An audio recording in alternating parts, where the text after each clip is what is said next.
Welcome to the deep dive. Today, we're really plunging headfirst into what looks like an incredibly eventful day for AI, August 14th, 2025.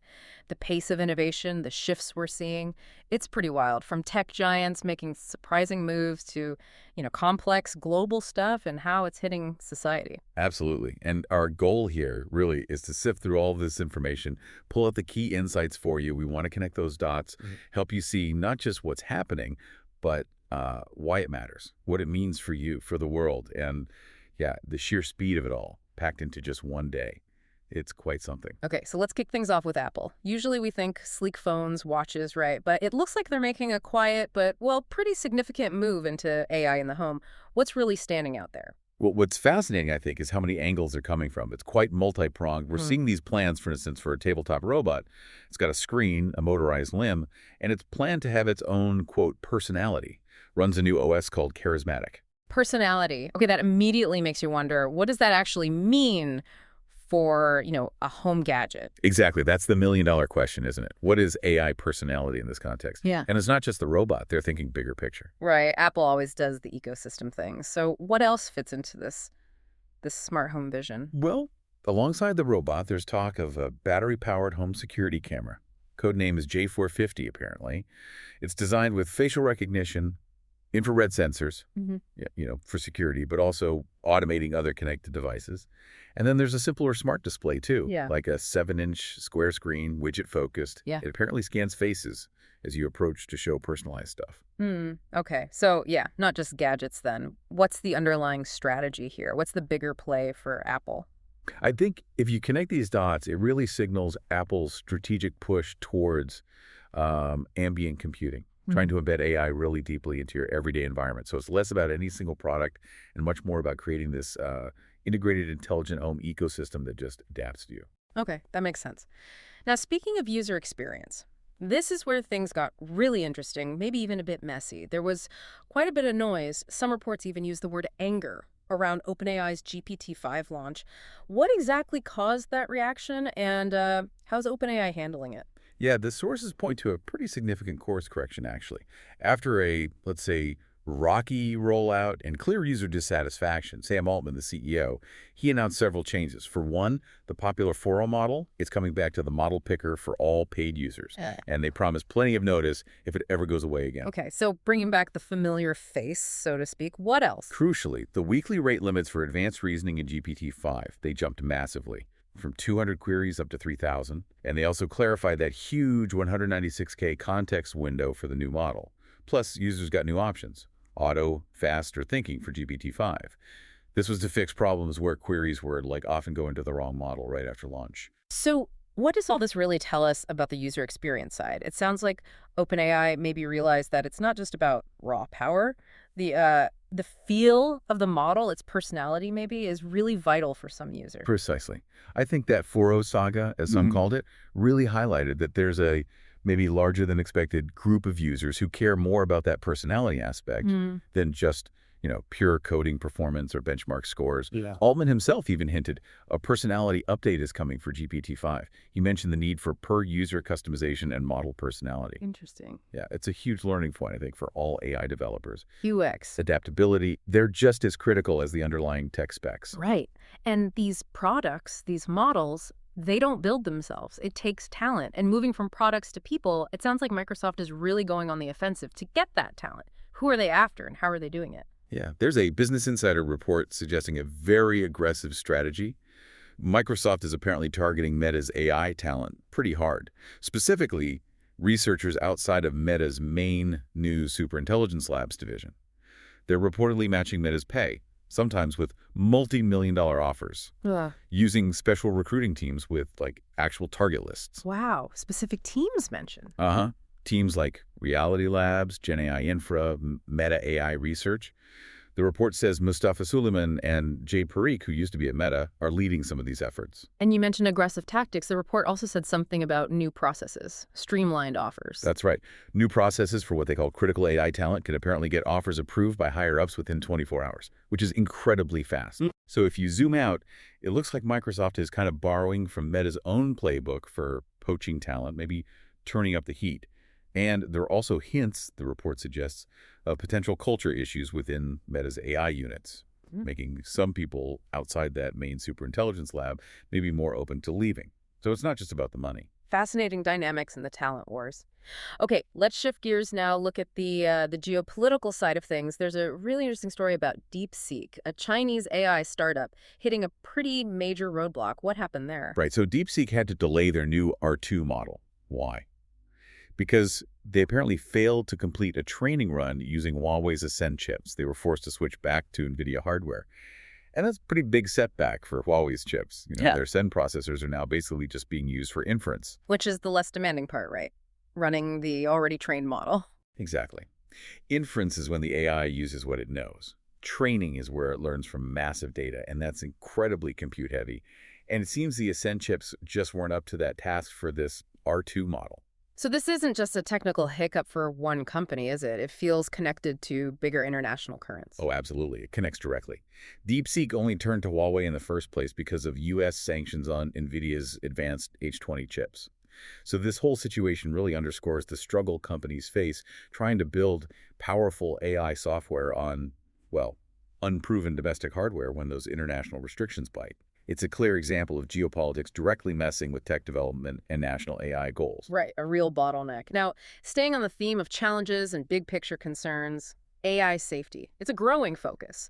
And there was a significant move from Igor Babushkin, who co-founded xAI with Elon Musk. Yes. Igor Babushkin left xAI. He's launched Babushkin Ventures. It's a new investment firm, and it's specifically dedicated to AI safety research. His plan is to support that research, but also back startups building AI systems, especially agentic systems, the kind designed to act more independently that are meant to be secure and, beneficial for people. And he's got deep insight, right, given his role at xAI. Exactly. He was apparently responsible for building foundational tools, leading engineering for their infrastructure, product applied AI. So yeah, he's seen the development process up close. His perspective is definitely valuable. And speaking of safety, we also saw Geoffrey Hinton, often called the godfather of AI, propose a rather unique idea to stop AI from becoming an existential threat. Indeed. A very thought-provoking one. Hinton suggested trying to train maternal instincts towards humans into AI systems as a potential way to prevent them from, deciding to wipe us out. Maternal instincts. Wow. That raises some pretty profound questions, doesn't it? It really does. Sure. Like, what level of complex human instinct or emotion can you actually program or teach an AI? And maybe more importantly, what are the ethics of even trying to do that? It's deep territory. Definitely something to ponder. Okay, let's shift now to something that feels less theoretical, maybe more immediately impactful and potentially concerning. The increasing use of AI in law enforcement and intelligence. What are the sources telling us about how widespread this has become? Well, we're seeing some really striking examples. It's moving fast. Take the LAPD, for instance. They're reportedly interested in a tool called GeoSpy. It's an AI that can apparently pinpoint where a photo is taken, sometimes down to the specific address, just by analyzing things like soil, buildings, visual clues, in seconds. And that's available commercially. Yeah, the report mentioned it costs something like $5,000 a year for 350 searches. But GeoSpy, that's really just one small piece of a much, much bigger picture. Yeah. This transformation is happening everywhere. So it's not just local police departments, it's happening at the federal level, too. Oh, absolutely. At the highest levels, AI adoption is, well, source calls it a fever pitch. The CIA, for example, has developed its own large language model called Osiris. Runs on unclassified data, helps analysts write summaries, run queries. The NSA is using AI heavily in signals intelligence. Things like speaker identification, translation for over 90 languages, finding patterns in huge data sets. And local police forces are getting similar tools. Yes, often through companies like Palantir. Their Gotham platform has been used for predictive policing, trying to forecast crime hotspots in cities like LA, New Orleans, Chicago. And then there's facial recognition. The scale of that is just enormous. Clearview AI scraping billions of photos off social media, partnering with over 3,100 agencies, way more than the FBI's own database. Now, there was that Biden administration policy in March 2024 requiring impact assessments for rights impacting AI. Right, but the sources note intelligence agencies are largely exempt from that. Right. And it doesn't really cover state and local police either. And meanwhile, reports suggest a potential Trump administration would likely accelerate AI adoption even further. Palantir stock has apparently soared, partly on expectations of more government contracts, especially for things like immigration enforcement, using software to, quote, predict movements and patterns based on tax records, employment data, family info. It feels like a huge shift happening almost under the radar. It really does. And this raises fundamental questions about our rights, doesn't it? The source material makes a critical point.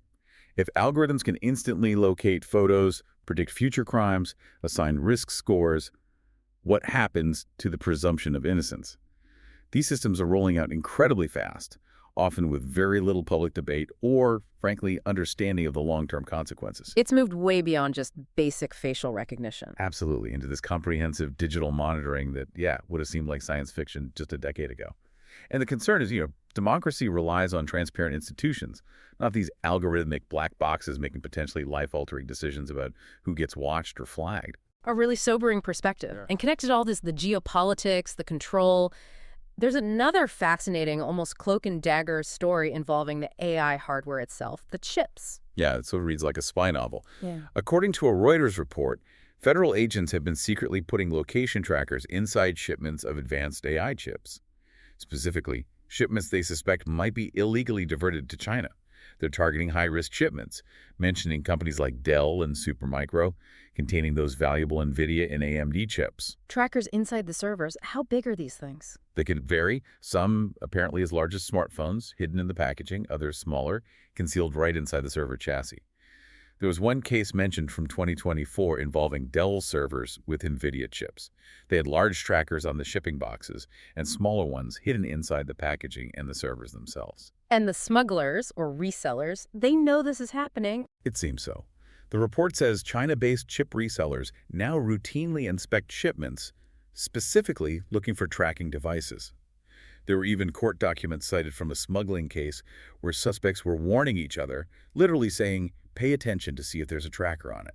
Wow. And who's running these operations? Yeah. And is it all legally sanctioned? Typically, it's the Commerce Department's Bureau of Industry and Security, often with help from Homeland Security or the FBI. Usually, trackers need a court order, but apparently export enforcement agents can sometimes get administrative approval instead, which is a lower bar. And the companies involved. Dell reportedly said they were not aware, NVIDIA declined comment, Supermicro wouldn't discuss security practices. So what's the bigger picture takeaway from this cat-and-mouse game? Especially since other reports suggest some chip restrictions to China have actually been loosened. Well, what's really fascinating here is that this intense tracking is happening, even as some restrictions were eased under the Trump administration, like that deal letting NVIDIA and AMD sell certain chips to China for a cut of the revenue. So this whole tracker situation, this back and forth, it just shows how determined the smugglers are. And, maybe more pointedly, how far Washington is willing to go to enforce controls that, as the source kind of hints, might be leakier than officials like to admit. It's a real tug of war. Definitely. Okay, one last major area before we hit some quick updates. Let's look at the sheer scale of money pouring into AI infrastructure. Google just made a huge and strategically located bet. That's right. Google is investing a massive $9 billion in Oklahoma over the next 2 years. It's for expanding their AI and cloud infrastructure. They're building a whole new data center campus in Stillwater, plus expanding their existing site in Pryor. And if you zoom out, this really highlights how that huge AI infrastructure spending spree, the source tracked at around $200 billion just this year, is starting to spread out, moving beyond the usual coastal tech hubs, deeper into middle America. $9 billion is a serious number. So is this just about building more data centers, or is there something more strategic going on? And why Oklahoma? Yeah, that's the key question. It seems more strategic than just needing space. Google is apparently bundling this infrastructure money with a separate $1 billion commitment to AI education and training for U.S. universities, nonprofits. Over 100 universities are already signed up. Ah, so pairing the hardware with the human capital investment. Exactly. And the timing is interesting too, right? It aligns pretty well with the recent push for onshoring, bringing tech manufacturing and infrastructure back to the U.S. We've seen similar big domestic AI investments from Micron, NVIDIA, CoreWeave lately. And Oklahoma, well, it offers practical upsides. Very. Cheaper land, probably lower energy costs, maybe fewer regulatory hurdles than, say, California. Makes sense. So yeah, it suggests these huge AI investments might be getting a bit more strategic, maybe less purely speculative. A potential shift from that spend big now, figure out the profits later approach we saw dominate the last couple of years. Okay, so Those were the big stories from August 14th that really warranted a deeper look. But it was a busy day all around, wasn't it? There was a flurry of other AI developments, too, painting that broader picture of just how fast things are moving. What else caught your eye? Yeah, definitely a busy day. Just hitting some highlights quickly. Anthropic made an acquisition. They bought the co-founders and some team members from HumanLoop, which is an enterprise platform focused on AI evaluation and safety, so more consolidation in the safety space. Tencent released a new model, Hunyuan Vision Large. It's multimodal, understands images and text, and apparently ranked pretty high near models like GPT 4.5 on a vision benchmark leaderboard. Okay. Google announced some new features rolling out for Gemini, their AI assistant, things like temporary chats that disappear, and a memory feature so it can refer back to previous conversations and learn your preferences. More personalization. Xfield AI launched something cool called Draw to Video. Lets you sketch directions or shapes on an image to guide the AI in creating a video output. Some more creative tools. Yeah. And finally, Liquid AI introduced LFM2-VL. These are open-weight vision language models, specifically designed to run fast on regular consumer devices, not just massive servers, so pushing AI to the edge. Wow. Just listing those out shows the incredible breadth of activity. Okay, what a day we've unpacked. We've gone from Apple's new home robots and the battle for AI talent all the way to geopolitical chip wars, AI safety ventures, the growing surveillance state, and massive infrastructure bets. It really hammers home the sheer speed and scope of AI's evolution in just 24 hours. So taking it all in, what does this mean for you listening right now? I think one unavoidable takeaway is just the sheer undeniable velocity of AI development. It's touching everything. We've seen the complex dance between innovation and what users actually want. We've touched on the really deep ethical questions around surveillance and the huge strategic geopolitical moves shaping the underlying infrastructure. It just underscores, doesn't it, that AI isn't just another tech trend. It's looking more like a fundamental reshaper of, well, everything: society, global power, how we interact with technology daily. Absolutely. And that leaves us with a final thought, something maybe to mull over. Considering how quickly these AI systems are being woven into the fabric of society, especially in sensitive areas like law enforcement, intelligence, where they're making judgments, assigning risk scores, predicting behavior, how can we collectively as a society make sure this incredibly powerful technology is developed and used responsibly? How do we uphold democratic values, protect individual rights, especially when so many of these systems operate as black boxes with their inner workings often hidden from public view or even understanding? Something to think about. We hope this deep dive gave you some valuable context and connections. Thanks for joining us.